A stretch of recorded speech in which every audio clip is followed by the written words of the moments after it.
You might remember, but about 6 months ago, Michael Gove put forward some plans to pull education of climate change from the Key Stage 3 geography curriculum. And what this would mean, that unless you elect to take geography GCSE, you'd never learn about climate change in the context of it being a social issue. Now, of course, you might learn about it in biology, you might learn about greenhouse gases, but what it seems to me that's really important for our kids to learn is how climate change actually can be a massive issue about justice and, well, I guess more accurately, social injustice. So, I guess it might have been the case if children weren't learning or having an education about climate change, there'd be a number of things they would miss that are going to be really important to how they deal with this in the future. One of the things that struck me particularly was, firstly, the justice issue, but then secondly, I think it's really important to know that there are institutions which have caused climate change in a big way, and there are countries who have contributed in the past more than countries, others in the future. And that's really important. And secondly, I think it's important to know which institutions benefit from not doing anything about climate change. And that's really where we need to be focusing our campaigning. So I actually am lucky enough to teach philosophy in schools to some secondary school kids, and I know they have such a strong sense of justice. As soon as you tell them about climate change, they're horrified. They're like, why haven't we, adults, why aren't we doing anything about this? So on the one hand, they're our greatest allies. We need to educate children about this. They're going to be the ones who help us deal with this in the future. But there's a kind of darker side to this story. So as soon as you take someone with a strong sense of justice, you educate them as to what our government's doing, what it isn't doing about climate change, they of course become articulate and informed, and they become the government's harshest critics. So that's perhaps the darker side to the story. But the good news is that, again, about 6 months ago, a 15-year-old girl from Hounslow called Esha Marwaha started up a petition. This was in collaboration with the UK Youth Climate Coalition group, and she received on that petition about 30,000 signatures, and I'm sure many of you in the room would have signed it.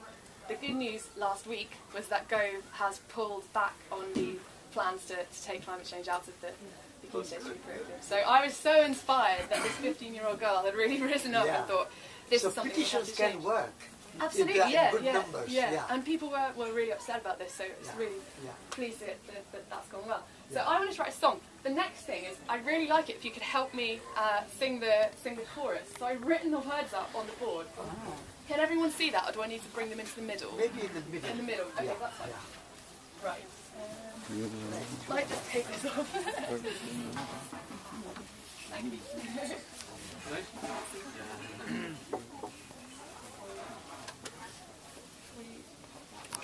That's If I stand here, it's going to be... Okay. So, the way it will work is I'll sing a first verse, and then we'll all sing the chorus together, and then I'll sing the second verse, and then we'll just repeat the chorus after that and see how far we get, and you guys can, if you feel like it, you can sing your own lines and just see how it goes. So, that chorus is going to go like this. If you could hear me, if you could hear me, if you could hear me tonight. Oh, if you could hear me, I mean really hear me, maybe you'd join in the fight. So should we just do a call and response of the first section? So I'll sing it. If you could hear me, if you could hear me, if you could hear me tonight. Sounds like you've got it, we'll go. If you could hear me, I mean really hear me, maybe you join in the fight. Okay, you guys have got that straight away. Awesome. So I'll just come in, and you'll hear when it has to come in, and we'll go from there.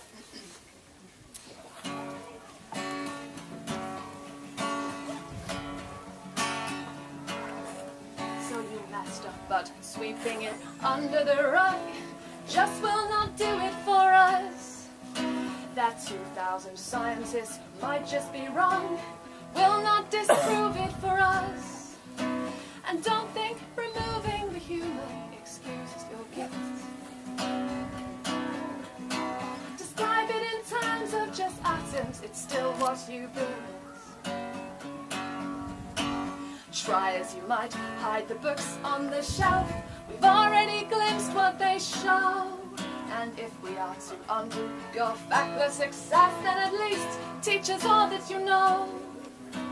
And don't patronize me and tell me you still owe your lenders. Well, if you were younger, then maybe you'd spend your cash better. But if you could hear me, if you could hear me, if you could hear me tonight. If you could hear me, I mean really hear me, maybe you join in the fight. If you could hear me, if you could hear me, if you could hear me tonight. If you could hear me, I mean really hear me, maybe you join in the fight. We don't just want to learn cold statistical facts. We want to know why it's unjust. And don't think the what will stand in for the why. The effects on the people like us mean we naturally view the world not just through science but through ethics. And we don't much appreciate the condition in which you have left it.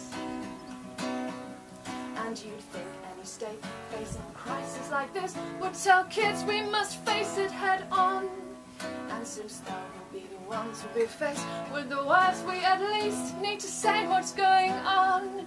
Michael Gove, that you are so afraid of our strong sense of justice is a very good reason why you and your friends can't be trusted.